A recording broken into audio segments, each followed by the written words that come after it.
अजय अजय अजय अजय गौरी किला तोला बैठा रहूं चौरा मया।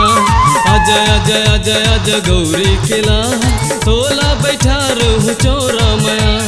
फूल चढ़ा हूँ बेल पतिया चढ़ा हूँ, फूल चढ़ा हूँ बेल पतिया चढ़ा हूँ। नारियल के संग में भोग मेवा लगा हूँ, नारियल के संग में भोग मेवा लगा हूँ, नारियल के संग में भोग मेवा लगा हूँ, नारियल के संग में भोग मेवा लगा हूँ। अजय अजय अजय अजय गौरी किला तोला बैठा रहूं चौरा मया।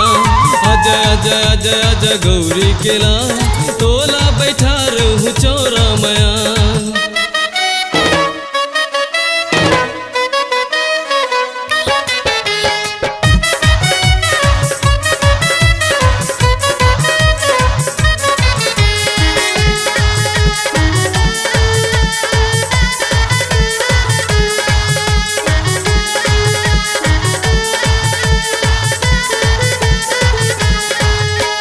छोटे छोटे पैर है गजानन स्वामी के, पेट गोल मटोल है गजानन स्वामी के, छोटे छोटे पैर है गजानन स्वामी के, पेट गोल मटोल है गजानन स्वामी के। मंगलकारी शुभ गुणकारी सुंदर तोरे नयन, बुद्धिदाता भाग्य विधाता चंचल तोरे बयन।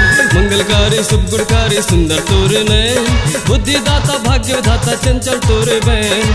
अजय अजय अजय अजय गौरी किला तोला बैठा रहूं चौरा मया।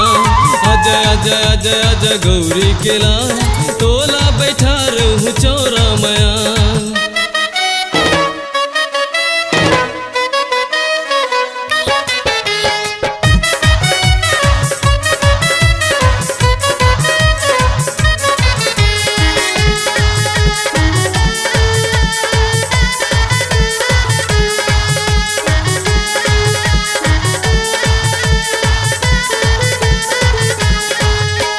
रिद्धि सिद्धि संग है गजानन स्वामी के, होते पहली पूजा गजानन स्वामी के, भादो महीना गजानन स्वामी के, 11 दिन के मेला। गजानन स्वामी के। अब के बरस आए हंसता ध्यान करबो, अगले बरस आबे इंतजार करबो।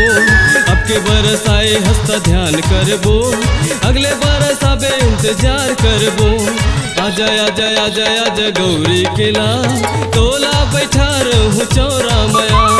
अजय अजय अजय अजय गौरी किला तोला बैठा रहूं चौरा मया। फूल चढ़ा हूँ बेल पतिया चढ़ा हूँ, फूल चढ़ा हूँ बेल पतिया चढ़ा हूँ।